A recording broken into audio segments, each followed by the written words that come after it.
ជំរាបសួរពុកម៉ែបងប្អូនទាំងអស់គ្នាថ្ងៃនេះនាងខ្ញុំមានមុខម្ហូបមួយចង់បញ្ចេញម្លេចគឺមាន់ឆាជាមួយនឹងគល់លខីហើយទាំងនេះគឺជាគ្រឿងទេសរបស់យើងអញ្ចឹងតោះយើងចាប់ផ្ដើមធ្វើម្ហូបជាមួយនឹងខ្ញុំទាំងអស់គ្នា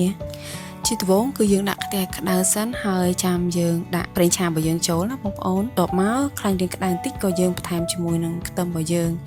ឆាឲ្យរាងក្រហមបន្តិចបន្ទាប់មកគឺយើងដាក់ជាមួយនឹងគល់លខី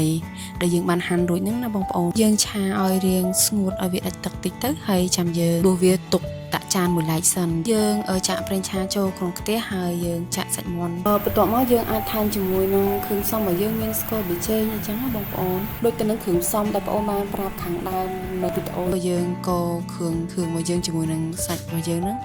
ឲ្យចូលគ្នាមកទៀតគឺយើងអាចថាមានគល់លខីពីគល់ទៅមកយើងហាន់វារៀងច្រើនណាយើងអាចបងពីលើសាច់ហើយយើងចាំយើងគ្របគម្របអញ្ចឹងណាបងប្អូនព្រោះវាក៏អាចជួយកាត់ក្លិនឆ្អាបមាន់របស់យើងបានមកកម្រិតដែរតបពីយើងបើកគម្របមកមាន់របស់យើងរៀងខន់ឆ្អិនហើយយើងអាចបន្ថែមជាមួយនឹងម្ទេសចូលទៅបន្តិចទៀតទៅហើយយើងបិទគម្របបន្ទាប់ពីមាន់យើងរៀងទឹកហើយយើងអាចថែមជាមួយនឹងគល់លខីដែលយើងបានឆាមុនហ្នឹងណាកំឡុងពេលដែលយើង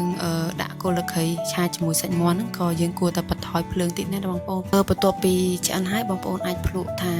តើរសជាតិណាដែលបងប្អូនចូលចិត្តសម្រាប់ក្រុមគ្រួសារខ្ញុំរសជាតិប៉ុណ្ណេះពួកខ្ញុំអាចទទួលយកបានហើយអរគុណពុកម៉ែបងប្អូនទាំងអស់គ្នាដែលបានជួយទស្សនាវីដេអូរបស់ខ្ញុំ